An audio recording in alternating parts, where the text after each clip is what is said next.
Hello बच्चों, एक बार फिर आ गया हूं आपको 100% गारंटी के साथ।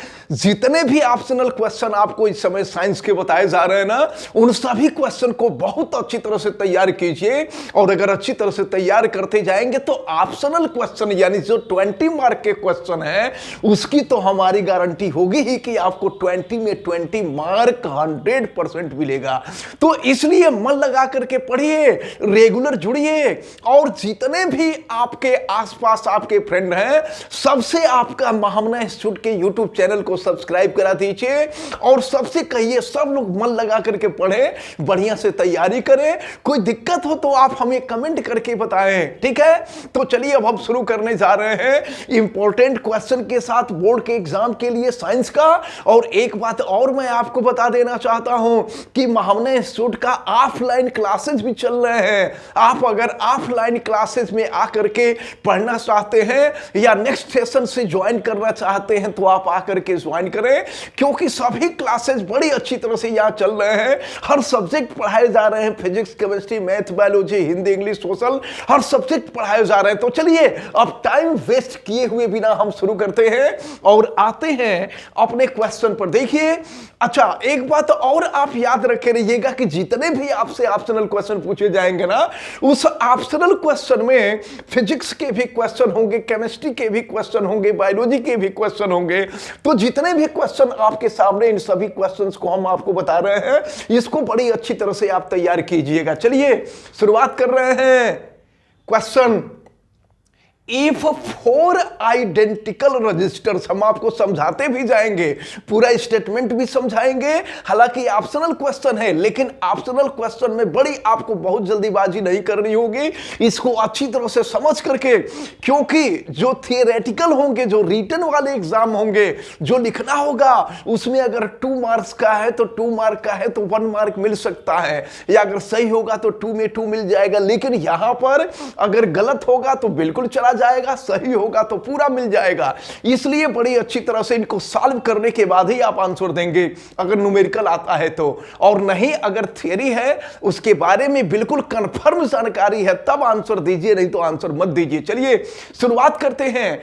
If 4 identical resistors of resistance 8 ohm, समझिए आप ध्यान से कि 4 आइडेंटिकल रजिस्टर्स हैं और जिनका जो रेजिस्टेंस आपको दिया हुआ है, यह रेजिस्टेंस R की जो वैल्यू आपको दी गई है, यह 8 ओम दी गई है। देखिए यह 8 ओम दिया गया है और फिर देखिए क्या कहा गया है। और यहां कहा जा रहा है are first connected in series, इनको सीरीज में कनेक्ट किया जाता है। ध्यान दीजिएगा, ये जो रजिस्टर हैं, ये 8 ओम के 4 रजिस्टर हैं और इनको पहले सीरीज में कनेक्ट किया जा रहा है। तो सीरीज वाला फार्मूला आप अच्छी तरह से याद रखे रहिएगा, R equal to R1 plus R2 plus R3 होता है। तो R equal to R1 plus R2 plus R3, यह सीरीज के लिए होगा। और अगर सीरीज के लिए होगा तो सीरीज के रेजिस्टेंस को हम RS से रिप्रेजेंट कर सकते हैं, माइंड में रखे रहिएगा। इसके बाद अगर पैरेलल आता है तो पैरेलल के लिए फार्मूला क्या होता है? पैरेलल के लिए पूरी थियरी में हमने आपको फार्मूला बताया है कि 1/R equal to 1/R1 plus 1/R2 plus 1/R3 होता है। तो चलिए इसका फार्मूला भी आप याद रखे रहिएगा। अगर टोटल रेजिस्टेंस को हम Rp से रिप्रेजेंट करें, when resistance are connected in parallel, when resistance are connected in series, then total resistance or equivalence resistance is represented by Rs, and when resistors are connected in parallel, then equivalent resistance is represented by Rp. Then 1/Rp is equal to 1/R1 plus 1/R2 plus 1/R3। इस फार्मूले को आप अच्छी तरह से mind में रखे रहिएगा। चलिए अब हम आगे बढ़ते हैं। क्वेश्चन में क्या कहा जा रहा था? तो क्वेश्चन में आपसे यह कहा जा रहा था कि if 4 identical resistors of resistance 8 ohm are first connected in series so as to, देखिए अब यहां आपको दिया हुआ है so as to give an effective resistance RS, effective resistance जिसको हम इक्विवेलेंस रेजिस्टेंस कह रहे हैं। तो इफेक्टिव रेजिस्टेंस आरएस दिया हुआ है and then connected in parallel so as to be give as effective resistance RP। कुल मिलाकर के कहने का मतलब यह है कि 8 ओम के 4 रजिस्टर्स हैं और इनको पहले सीरीज में कनेक्ट किया गया है और इसके बाद फिर इनको जो है पैरेलल कनेक्ट किया गया है। तो जब सीरीज में कनेक्ट किया गया है तो जो इक्विवेलेंस रेजिस्टेंस है या टोटल रेजिस्टेंस जो दिया हुआ है वो आरएस है, जिसको इफेक्टिव रेजिस्टेंस यहां कहा जा रहा है। और जब पैरेलल कनेक्ट किया गया है तो जो टोटल रेजिस्टेंस है वो आरपी है। तो क्या आपसे पूछा जा रहा है then value of RS upon RP. तो क्या करें, हम आरएस की वैल्यू निकाल लें, आरपी की वैल्यू निकाल लें और आरएस अपॉन आरपी कर दें, क्वेश्चन सॉल्व हो जाएगा। तो देखिए हम यहीं पे सॉल्व कर देते हैं। आरएस इक्वल टू 4 रेजिस्टेंस हैं, तो 4 रेजिस्टेंस है तो 8 प्लस 8 प्लस 8 प्लस 8 हो जाएगा, ठीक है। और अगर इन तीनों को हम ऐड कर देंगे तो ये हो जाएगा 32 ओम। ये टोटल रेजिस्टेंस निकल गया। अब जब पैरेलल में कनेक्ट है तो जरा पैरेलल के लिए निकाल दें। तो 1 अपॉन आरपी इजकल टू, यहां भी 8 ओम के 4 रजिस्टर्स हैं तो उसी के बेस पर हम क्वेश्चन सॉल्व करेंगे। तो 1 upon 8 plus 1 upon 8 plus 1 upon 8 plus 1 upon 8 हो जाएगा। सबको हम ऐड कर दें तो क्या हो जाएगा, ये हो जाएगा आपका 4 अपॉन 8। 4 से कट कर दीजिए तो 4 से कट करेंगे क्या हो जाएगा, 2 हो जाएगा, यानी ये हो गया 1/2। तो 1 upon RP is equal to 1/2 हो जाएगा। ध्यान दीजिएगा ये 1/2 हो जाएगा। और अगर हम यहां से आरपी की वैल्यू निकालें तो क्या हो जाएगा, तो आरपी की वैल्यू जो होगी वह 2 ओम हो जाएगी। अब चलिए देखिए ये 2 ओम हो गया। और क्या पूछा गया था आपसे पूछा गया था यहां देखिए आरएस अपॉन आरपी। तो अगर हम आरएस अपॉन आरपी की वैल्यू फाइंड करें तो देखें आरएस की वैल्यू क्या है, आरएस की वैल्यू हमको मिली है 32 ओम और आरपी की जो वैल्यू है, आरपी की वैल्यू है 2 ओम। हम 2 से डिवाइड कर देते हैं और 2 से कट कर ये कितना हो जाएगा, 16 हो जाएगा। तो आपसे पूछा जा रहा था कि आरएस अपॉन आरपी की वैल्यू क्या होगी। तो आरएस अपॉन आरपी की वैल्यू हमारे 16 आ गई। अब देखिए कि कौन सा हमारा राइट ऑप्शन है, तो ये जो हमारा डी ऑप्शन है, D option is our right option. तो ये आज के वीडियो का फर्स्ट क्वेश्चन जो है आपका सॉल्व हो गया है। फिर हम आगे बढ़ रहे हैं, अच्छी तरह से आप समझते जाएं, बढ़िया से तैयार करते जाएं और क्वेश्चन सॉल्व करने में किसी प्रकार की कोई गड़बड़ी आप बिल्कुल ही मत कीजिएगा, क्योंकि अगर ऐसी गड़बड़ी करेंगे तो आपके सामने प्रॉब्लम आ जाएगी, गलत हो जाएगा। और इसलिए जो है 80 मार्क के टोटल क्वेश्चन है, 80 मार्क में से 20 मार्क तो यहां से कंफर्म ही कर लीजिए और इसके बाद जो आगे वाले हैं उनको जैसे बता रहे हैं वैसे आप सॉल्व कीजिए, अच्छे मार्क्स आपको मिलेंगे। चलिए अब हम आगे बढ़ रहे हैं और आगे बढ़ करके देख रहे हैं नेक्स्ट क्वेश्चन हम लोगों को क्या दिया हुआ है, इस नेक्स्ट क्वेश्चन को देखा जाए, ठीक है। चलिए नेक्स्ट क्वेश्चन जो है यहां पर हमारा देखिए नेक्स्ट क्वेश्चन में क्या दिया गया है। नेक्स्ट क्वेश्चन में यहां पर जो कहा जा रहा है वो ये कहा जा रहा है कि oxides of aluminium and zinc. हम आपको बता दें कि एल्यूमिनियम का जो ऑक्साइड होता है वो Al2O3 होता है और जिंक का जो ऑक्साइड होता है वो ZnO होता है। आप अच्छी तरह से समझिएगा। तो हम आपको बता दें कि एल्यूमिनियम ऑक्साइड और जिंक ऑक्साइड का जो नेचर होता है यह एसिड की तरह भी बिहेव करता है और बेस की तरह भी बिहेव करता है। तो अगर यह एसिड की तरह बिहेव करेगा और बेस की तरह बिहेव करेगा, अगर एसिड की तरफ बिहेव करता तो एसिडिक कहलाता, बेस की तरह बिहेव करता तो बेसिक कहलाता, और अगर न तो एसिड की तरह बिहेव करता न बेस की तरह बिहेव करता तो न्यूट्रल कहलाता। लेकिन दोनों की तरह यह बिहेव करता है, याद रखे रहिएगा हमेशा। ये एल्यूमिनियम ऑक्साइड और जिंक ऑक्साइड ये दोनों एसिडिक नेचर भी रखते हैं और बेसिक नेचर भी रखते हैं, इसलिए इनको एम्फोटरिक कहते हैं। ये एम्फोटरिक ऑक्साइड होता है, यानी ये हमारा जो डी ऑप्शन है, यह सी ऑप्शन जो है, यह C option is our right option. तो इसको अच्छी तरह से तैयार रखे रहिएगा, दिमाग में रखे रहिएगा, कहीं किसी प्रकार की कोई गड़बड़ी ना हो। और ये क्वेश्चन आपसे पूछा जाएगा, मैं आपको गारंटी के साथ कह रहा हूं, ये क्वेश्चन अक्सर हमेशा पूछा जाता है, तो इसको आप याद रखे रहिएगा। एल्यूमिनियम ऑक्साइड, जिंक ऑक्साइड ये दोनों एम्फोटरिक ऑक्साइड होते हैं। चलिए अब आगे बढ़ते हैं और आगे बढ़ करके हम नेक्स्ट क्वेश्चन को देखते हैं। चलिए आगे बढ़ा जाए और फिर यहां हम देख रहे हैं अब नेक्स्ट क्वेश्चन को कि नेक्स्ट क्वेश्चन में क्या दिया गया है। चलिए देखा जाए नेक्स्ट क्वेश्चन। इसको पहले यहां से हटा लें, ठीक ना, नहीं तो ये जो है हम लोगों को कंफ्यूजन करेगा। ठीक है, देखते हैं। अब इसके बाद हम देखेंगे नेक्स्ट क्वेश्चन को, ये भी हो चुका है, नेक्स्ट क्वेश्चन को हम देख रहे हैं। ठीक है, नेक्स्ट क्वेश्चन को हम देख रहे हैं। ये नेक्स्ट क्वेश्चन क्या है, देखिए ये भी बहुत मजेदार क्वेश्चन है। इस तरह का भी क्वेश्चन आपसे मैं आपको बता रहा हूं कि जितना क्वेश्चन हमने सेट किया है ना, ये सभी सेट बहुत इंपॉर्टेंट हैं, ये एग्जाम में पूछे जाते हैं, इसलिए आपको माइंड में रखे रहिएगा। चलिए देखिए क्या यहां दिया हुआ है। MnO2 मैग्नीज डाइऑक्साइड है और plus HCl hydrochloric acid is equal to MnCl2 manganese dichloride plus HYH2O और प्लस ZCl2। एक काम करते हैं हम लोग, अच्छा पहले पूरा क्वेश्चन पढ़ लिया जाए।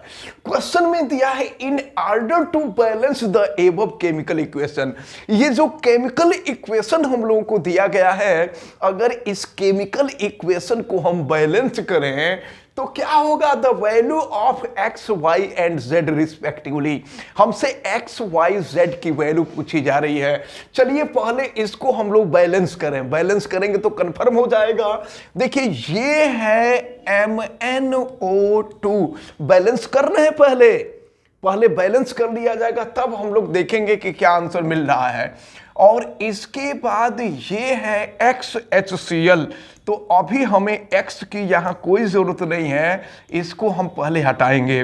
फिर आगे देखते हैं, इज इक्वल टू आपको दिया हुआ है MnCl2, देखिए MnCl2 प्लस दिया हुआ है H2O और प्लस दिया हुआ है Cl2। हम बैलेंस करते हैं, बैलेंस करके देखते हैं। पहले तो आप यहां पर ये देखिए यहां Cl2 और Cl2 4Cl है, यहां क्लोरीन के 2 एटम, यहां भी क्लोरीन के 2 एटम यानी 4 एटम है, और लेफ्ट में जो आप देख रहे हैं केवल 1 एटम है। तो इसको बैलेंस करने के लिए हम 4 से मल्टीप्लाई कर दें तो ये हो जाएगा 4HCl। और इसके बाद जरा देखा जाए, क्लोरीन तो बैलेंस हो गया, मैग्नीज अगर आप देखें तो इधर मैग्नीज का 1 एटम है, इधर भी मैग्नीज का 1 एटम है। अब हमको ऑक्सीजन बैलेंस करना है। देखिए यहां ऑक्सीजन 2 है और यहां पर ऑक्सीजन 1 है, तो क्या करेंगे, 2 से मल्टीप्लाई कर देंगे, तो 2 से मल्टीप्लाई कर देंगे तो ऑक्सीजन बैलेंस हो जाएगा। अब देखा जाए कि क्या ये पूरा बैलेंस हुआ कि नहीं हुआ। अभी जब बैलेंस हो जाएगा तब हम लोग देखेंगे कि एक्स वाई जेड की वैल्यू क्या है। तो देखिए 1 मैग्नीज ऑक्सीजन 2, यहां भी ऑक्सीजन 2, 4 हाइड्रोजन, देखिए 4 हाइड्रोजन, तो यहां 2 2 जा 4 हाइड्रोजन हो गया, और क्लोरीन 4 क्लोरीन हो गया, तो क्लोरीन 2 प्लस क्लोरीन 2 क्लोरीन 4 हो गया। तो अब देखिए यहां पर HCl के साथ जिसका मल्टीप्लिकेशन है वो यक्स होगा, यानी यक्स की जो वैल्यू है वो 4 हो गई। इसके बाद H2O में जिसका मल्टीप्लिकेशन होगा वो Y होगा। देखिए Y की वैल्यू क्या है, तो H2O में जो मल्टीप्लिकेशन है वो 2 का मल्टीप्लिकेशन है 2 हो गया, और इसके बाद क्लोरीन में Z का मल्टीप्लाई है, तो Cl2 में Z, तो Cl2 में कुछ नहीं है तो यहां 1 है, यानी Z की वैल्यू हो जाएगी 1। तो अब हमको ये देखना है कि किसमें कहां पर ये रेशियो 4:1 दिया गया है। देखिए यहां पर ये जो हम बी पार्ट देख रहे हैं, इस बी पार्ट में हमारा जो ऑप्शन दिया हुआ 4:1 है, सॉरी यह 4:1 है, 4:1। तो 4:1 हम यहां देख रहे हैं, 4:1, ये जो सी ऑप्शन है, सी ऑप्शन में हमें 4:1 दिया हुआ है। तो क्वेश्चन में आपसे यही पूछा जा रहा था कि अगर इस इक्वेशन को अगर हम बैलेंस करते हैं तो बैलेंस करने पर एक्स वाई जेड की वैल्यू क्या होगी, तो एक्स वाई जेड की वैल्यू 4:1 होगी, यानी ये जो हमारा सी ऑप्शन है, ये C option is our right option. ये क्वेश्चन हम लोगों का सॉल्व हो गया। चलिए अब हम आगे बढ़ते हैं और देखते हैं नेक्स्ट क्वेश्चन को। इसको हम पहले डिलीट कर लें, नहीं तो फिर प्रॉब्लम होने लगेगी हम लोगों को, ठीक है। हम लोग कंफ्यूज होने लगेंगे कौन सा क्वेश्चन हम लोग देखे हैं, कौन सा क्वेश्चन नहीं देखे हैं। चलिए अब हम आते हैं नेक्स्ट क्वेश्चन पर। नेक्स्ट क्वेश्चन देखा जाए, नेक्स्ट क्वेश्चन में क्या है, ये थोड़ा सा इंपॉर्टेंट क्वेश्चन है, ठीक ना। तो थोड़ा सा इंपॉर्टेंट क्वेश्चन है, तो देखा जाए क्या होगा। तो देखें, the resultant magnetic field at point P situated, ध्यान दीजिएगा, situated Midway between 2 parallel wires each carrying a study current I is. जरा एक बात समझना है आपको, क्वेश्चन में आपसे ये कहा जा रहा है, देखिए क्वेश्चन में आपसे ये कहा जा रहा है कि ये जो फिगर है ना, इस फिगर को पहले समझना है। यहां पर 2 पैरेलल वायर है, 2 पैरेलल वायर है। तो जब 2 पैरेलल वायर, एक वायर AB है, दूसरा वायर CD है, और दोनों में इक्वल करंट I, और वो भी स्टडी मन लगातार, एक समान, ठीक ना, लगातार कंटिन्यूअसली।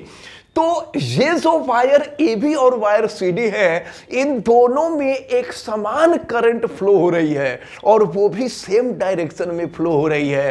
तो आपको मालूम है कि अगर कोई पैरेलल वायर है और पैरेलल वायर में अगर इक्वल करंट फ्लो हो रही है और सेम डायरेक्शन में फ्लो हो रही है, तो इनके बीच जो फोर्स लगता है वह फोर्स ऑफ रिपल्सन होता है, फोर्स ऑफ रिपल्सन। तो force of repulsion opposite direction में वर्क करता है। तो अगर फोर्स अपोजिट होगा और इक्वल होगा तो उसका जो रिजल्टेंट होगा वो रिजल्टेंट 0 हो जाएगा। तो आपसे पूछा जा रहा है मैग्नेटिक फील्ड, तो अगर यहां पर टोटल करंट, टोटल अगर मैग्नेटिक फोर्स की बात करें तो मैग्नेटिक फोर्स 0 हो जाएगा। तो अगर मैग्नेटिक फोर्स 0 हो जाएगा तो जो मैग्नेटिक फील्ड है ना, वह मैग्नेटिक फील्ड भी 0 हो जाएगा। इसका मतलब यह हुआ कि ये हम लोगों का जो सी ऑप्शन आप देख रहे हैं, C option is our right option. तो बढ़िया से आप तैयार कीजिए, ठीक ना। कोई दिक्कत हो तो आप हमसे पूछिए, कमेंट करके बताइए, लेकिन प्लीज प्लीज प्लीज मैं 3 बार कह रहा हूं, अच्छी तरह से तैयारी कीजिए और जितने लोग आप वीडियो देखो आप लाइक जरूर कीजिए, क्योंकि आप लोगों के लिए बहुत अधिक परिश्रम किया जा रहा है। ये क्वेश्चन सेट किए जा रहे हैं, क्वेश्चन सेट करके आपको बताए जा रहे हैं। ये सब क्वेश्चन के आने की गारंटी है, इसलिए अच्छी तरह से तैयार कीजिए। और जितने भी आपके फ्रेंड हैं उन सभी फ्रेंड से बोल दीजिए कम से कम 2 महीने के लिए चैनल को सब्सक्राइब कर लें और अच्छी तरह से एग्जाम की तैयारी करें। बढ़िया से तैयारी करेंगे, बहुत अच्छे मार्क्स आपको मिल जाएंगे। चलिए अब हम आगे बढ़ रहे हैं और आगे बढ़ करके देख रहे हैं ये भी क्वेश्चन हमारा सॉल्व हो गया, ठीक ना। तो चलिए अब हम नेक्स्ट क्वेश्चन को देखते हैं कि नेक्स्ट क्वेश्चन में क्या है।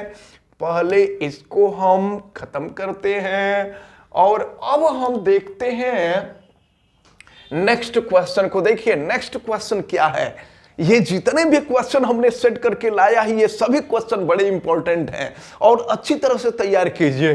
क्या है, which of the following metal do not choroid in moist air. Moist air का मतलब अगर नम युक्त वायु यानी नमी युक्त वायु यानी ऐसा एयर जिसमें मॉइस्चर हो, नमी हो, तो ये कहा जा रहा है कि इसमें कौन सा ऐसा मटेरियल है, इसमें कौन सा ऐसा मेटल है जो नम वायु में रखने पर भी जल्दी उस पे कोरोइड नहीं होता है, उसका यानी उस पे जल्दी जंग नहीं लगता है, वो जल्दी खराब नहीं होता है।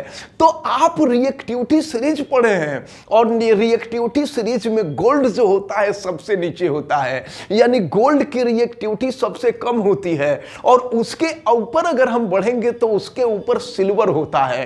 तो कहने का मतलब हमारा यह है कि जिसकी रिएक्टिविटी सबसे कम होगी उसका कोरोशन भी सबसे कम होगा।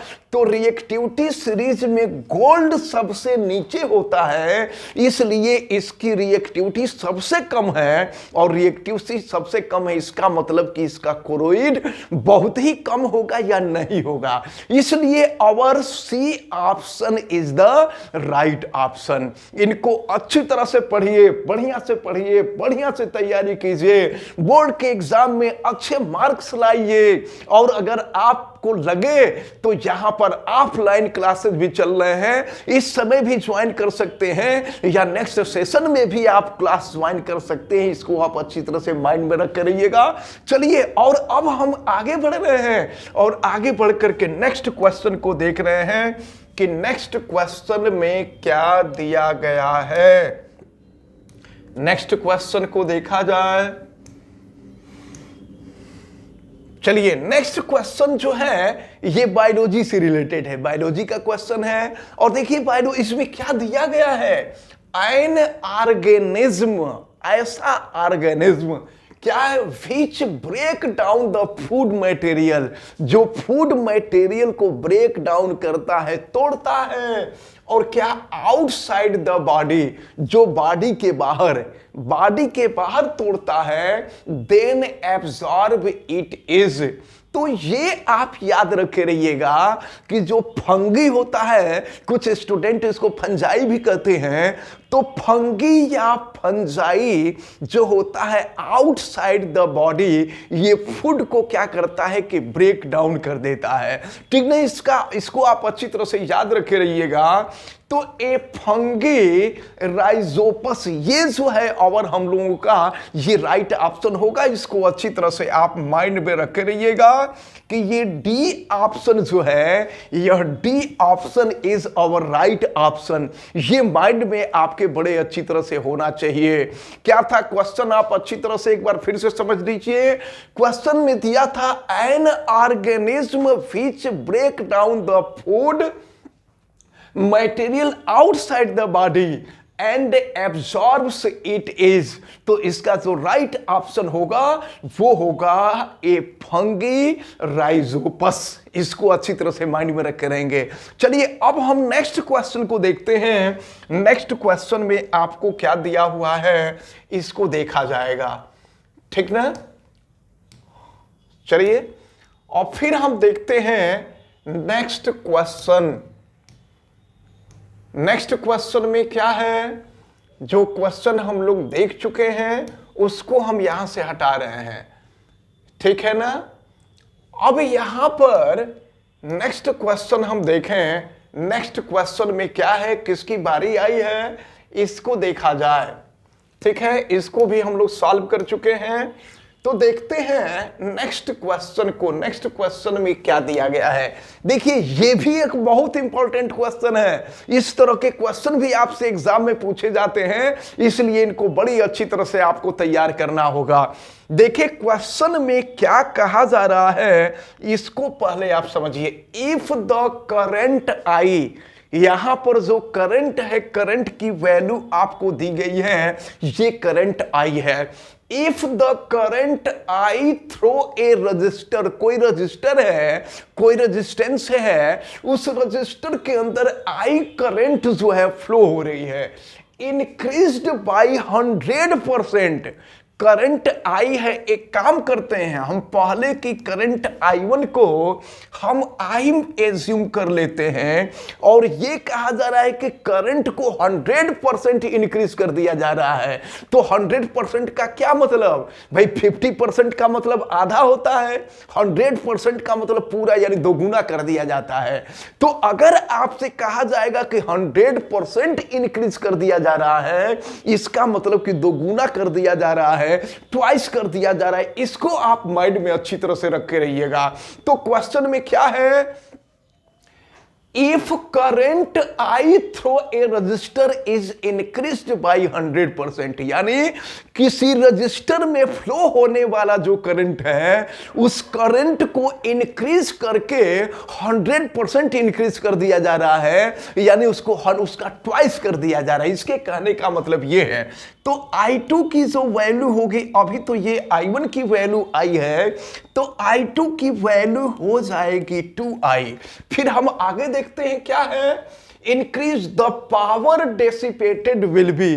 तो पावर कितना इंक्रीज हो जाएगा, याद अच्छे रखिए। क्वेश्चन में आपसे ये कहा जा रहा है कि अगर करंट को ट्वाइस कर दें, यानी अगर किसी रजिस्टर में फ्लो होने वाले करंट को अगर हम 100% इंक्रीज कर दें, 100% इंक्रीज का मतलब दोगुना बढ़ा दें, तो आप ये बताइए कि उसका पावर कितना इंक्रीज हो जाएगा।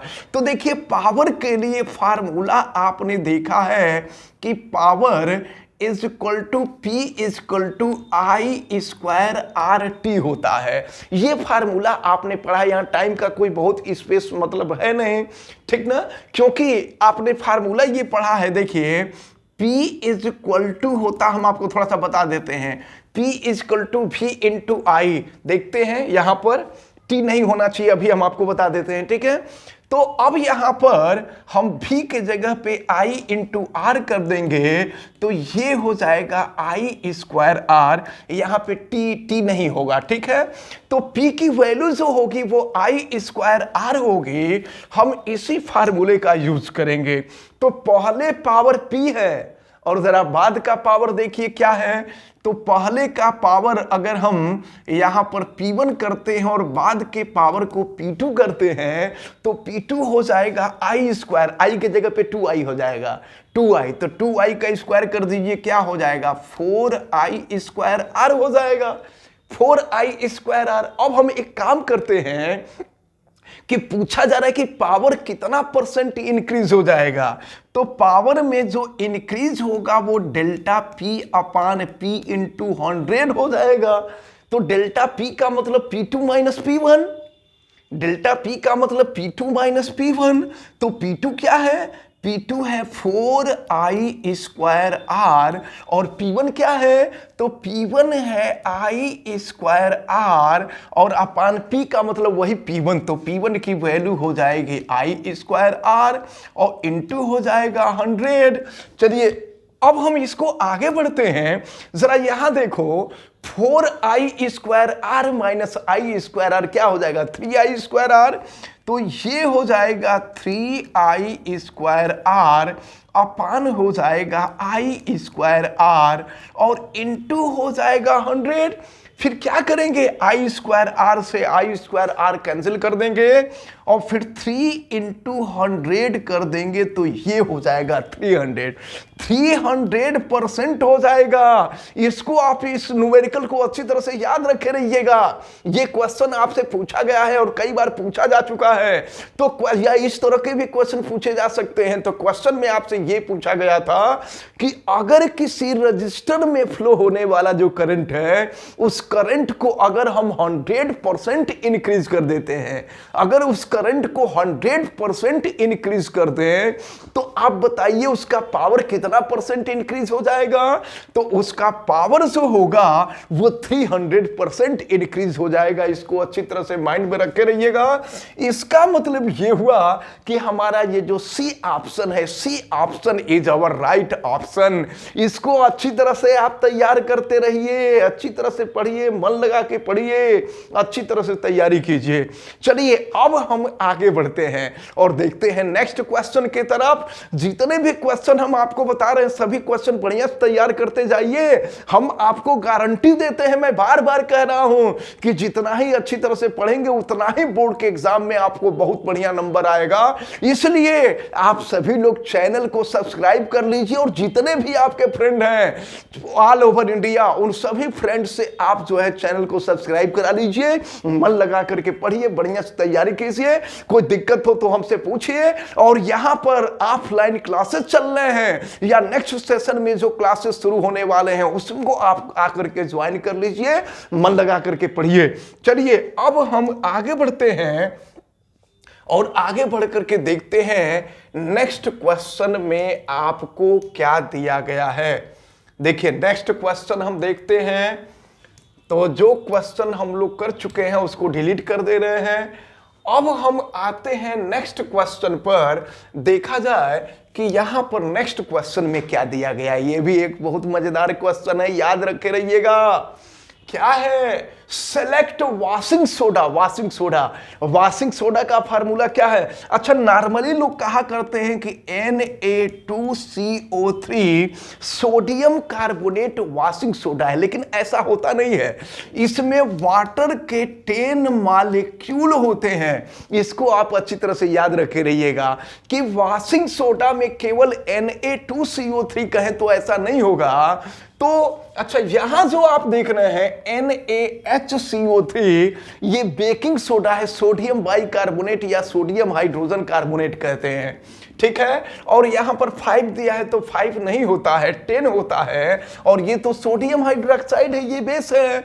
तो ये हमारा जो सी ऑप्शन है, यह सी ऑप्शन राइट ऑप्शन है। आपसे यही पूछा गया कि इनमें से वॉशिंग सोडा कौन है, तो वॉशिंग सोडा जो है Na2CO3 10H2O है। इसको अच्छी तरह से आप याद रखे रहिएगा। चलिए अब हम आगे बढ़ रहे हैं और आगे बढ़ करके देखते हैं कि नेक्स्ट क्वेश्चन क्या है। देखते हैं, ये क्वेश्चन भी हम लोगों का सॉल्व हो गया और अब हम आगे बढ़ते हैं नेक्स्ट क्वेश्चन की तरफ। देखा जाए नेक्स्ट क्वेश्चन में क्या दिया हुआ है।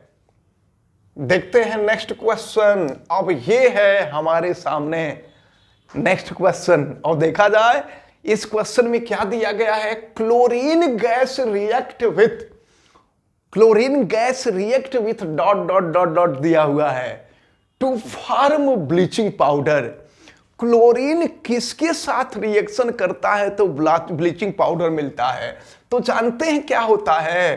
क्लोरीन जो है ये dry calcium hydroxide, chlorine gas जब ड्राई कैल्शियम हाइड्रोक्साइड से रिएक्शन होता है, और कैल्शियम हाइड्रोक्साइड का मतलब क्या होता है, स्लैग्ड लाइम।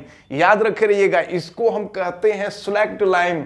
तो ड्राई कैल्शियम हाइड्रोक्साइड से जब रिएक्शन किया जाता है, यानी क्लोरीन का जब हम कैल्शियम हाइड्रोक्साइड से रिएक्शन कराते हैं तो बनता है क्या, ये ब्लीचिंग पाउडर। ब्लीचिंग पाउडर क्या होता है, CaOCl2। याद रखे रहिएगा।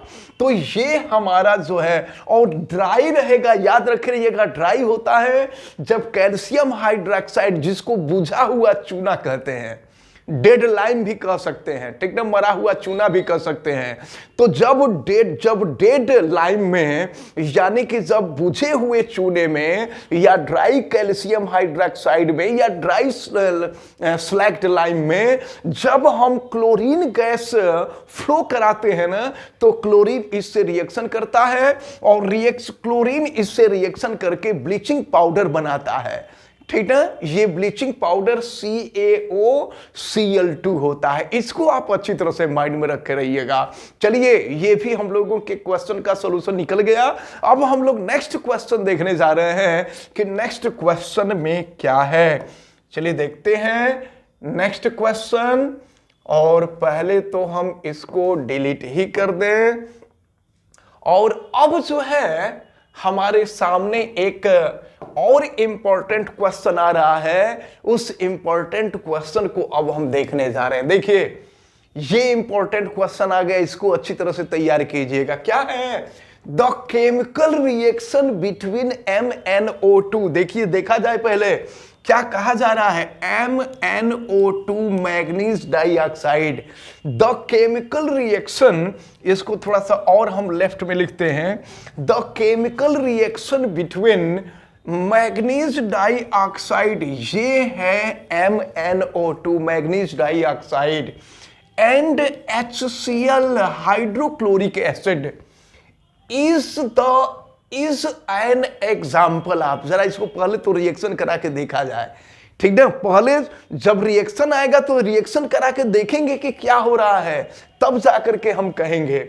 तो अब यहां पर अगर हम रिएक्शन कराते हैं तो देखिए क्या बनता है, ये हो जाएगा हमारा MnCl2 मैग्नीज डाइक्लोराइड हो जाएगा। मैग्नीज डाइक्लोराइड के साथ साथ यहां पर H2O होगा और H2O के साथ साथ यहां पर क्लोरीन गैस भी बनती है। तो देखा जाए पहले इसको हम लोग बैलेंस करें, तो बैलेंस करेंगे तो क्या हो जाएगा, यहां हो जाएगा आपका 4H2O। अभी ये रिएक्शन हम लोगों को मिला था शायद इसके पहले, और फिर यहां पर क्या हो जाएगा, 2 से मल्टीप्लाई कर देंगे। देखिए बैलेंस हो रहा है कि नहीं हो रहा है, देखा जाए Mn1 है, यहां Mn1 है, ऑक्सीजन 2 है, ऑक्सीजन 2 हो गया, हाइड्रोजन 4 है, हाइड्रोजन 4 हो गया, क्लोरीन 4 है तो क्लोरीन 2 और क्लोरीन 2 क्लोरीन 4 हो गया। यही रिएक्शन अभी हम लोगों ने इसके पहले देखा है। तो क्वेश्चन में आपसे ये पूछा गया है कि एग्जाम्पल आप क्या है, ये डिस्प्लेसमेंट रिएक्शन। तो डिस्प्लेसमेंट रिएक्शन का ये एग्जाम्पल नहीं हो सकता, ठीक है। और क्या है कॉम्बिनेशन, कॉम्बिनेशन रिएक्शन में केवल एक प्रोडक्ट मिलता है। जब केवल एक प्रोडक्ट मिलता है तो आप समझ जाइएगा कि कॉम्बिनेशन रिएक्शन है। और फिर रेडॉक्स रिएक्शन, रेडॉक्स रिएक्शन जानते हैं क्या होता है, जिसमें ऑक्सीडेशन भी होता है और रिडक्शन भी होता है। तो देखिए क्या हो रहा है, यहां पर जो है ऑक्सीडेशन और रिडक्शन आप देख रहे हैं रिएक्शन में कि ऑक्सीडेशन और रिडक्शन दोनों हो रहा है। ऑक्सीजन, हाइड्रोजन भी जुट रहा है और ऑक्सीजन भी यहां अटैच हो रहा है। तो ऑक्सीडेशन रिडक्शन दोनों हो रहा है। तो जिस रिएक्शन में ऑक्सीडेशन और रिडक्शन दोनों रिएक्शन होता है ना, वह रिएक्शन रिडॉक्स रिएक्शन कहलाता है। इसका मतलब यह हुआ कि हम लोगों का ये जो सी ऑप्शन है, C option is the right option. ये रिडॉक्स रिएक्शन का एग्जांपल है। तो इस तरह से आप बड़ी अच्छी तरह से इसको तैयार करते रहे। और हम आपको ये बता दें कि कहीं किसी प्रकार की कोई दिक्कत आती है तो आप हमें कमेंट करके जरूर बताइए। और हां, जितने भी क्वेश्चन आपको बताए जा रहे हैं सभी क्वेश्चन आप बहुत बढ़िया से तैयार कीजिए, बहुत अच्छी तरह से तैयार कीजिए, तभी बोर्ड के एग्जाम में बहुत अच्छे मार्क आपके आएंगे। फिलहाल अभी कुछ समय पहले मैथ के जो ऑप्शनल क्वेश्चन है वो दिए गए थे, और इसके बाद जो है इस समय साइंस के ऑप्शनल क्वेश्चन दिए जा रहे हैं, अभी और क्वेश्चन दिए जाएंगे। इन सभी क्वेश्चन को अच्छी तरह से प्रिपेयर करते रहिएगा। इसके बाद आपको हिंदी का भी दिया जाएगा, इंग्लिश के भी ऑप्शनल क्वेश्चन दिए जाएंगे, सोशल के भी क्वेश्चन दिए जाएंगे। इसलिए इन सबको बड़ी अच्छी तरह से आपको तैयार करना है। और अगर कहीं से किसी प्रकार की कोई दिक्कत आपको समझ में आती है तो आप कमेंट करके बताइएगा। मैं वादा करता हूं कि आपका जो प्रॉब्लम होगा उस प्रॉब्लम का सलूशन मैं जरूर बताऊंगा, ठीक ना। और फिर बहुत अच्छी तरह से पढ़िए, बहुत अच्छी तरह से तैयार कीजिए। और मैं फिर से आपको बता दूं कि महामना इंस्टीट्यूट का ऑनलाइन के साथ साथ ऑफलाइन भी क्लासेस चल रहे हैं और बहुत अच्छी तरह से आपके जितने भी क्लासेस हैं यहां चल रहे हैं। Physics, chemistry, math, biology, Hindi, English, 9th 10th 11th 12 सबके क्लासेस चल रहे हैं। तो अगर आप चाहते हैं कि आपका अब आने वाला जो बोर्ड का एग्जाम है उसमें बहुत बढ़िया मार्क आए, तो आप तुरंत महामना इंस्टीट्यूट के यूट्यूब चैनल को सब्सक्राइब भी कर लीजिए और ऑफलाइन क्लास करने के लिए आप यहां आकर के जुड़ भी जाइए। और दूसरी चीज मैं आपको फिर से बता रहा हूं कि वीडियो को मैक्सिमम स्टूडेंट तक शेयर कीजिए ताकि जितने भी स्टूडेंट हैं सभी स्टूडेंट मन लगा करके पढ़ें, बढ़िया से तैयारी करें और सबका बोर्ड का एग्जाम आए। अगर बेईमानी आप करोगे, आप सोचो कि केवल हमारा ही अच्छा नंबर आए, दूसरे का अच्छा नंबर ना आए, तो अगर इस तरह का बेईमानी करेंगे तो आपका नुकसान हो जाएगा, ठीक ना। तो ऐसी गलती आप कभी मत कीजिएगा। और एक बात तो मैं आपको बता दे रहा हूं, आपके लिए बहुत ही परिश्रम किया जा रहा है और आपके एक लाइक करने में किसी प्रकार का आपका नुकसान नहीं होना। लेकिन बड़े कंजूस हो यार तुम लोग, पढ़ते हो, मजा लेते हो, लेकिन आप लाइक नहीं करते हो। तो ऐसा मत कीजिए, आप लाइक जरूर कर दीजिए और कहीं से कोई दिक्कत हो तो आप हमें कमेंट करके बताइए, ठीक है। आप सभी लोगों का जुड़ने के लिए बहुत बहुत धन्यवाद। चलता हूं और मिलेंगे हम लोग नेक्स्ट वीडियो में, तब तक के लिए बाय।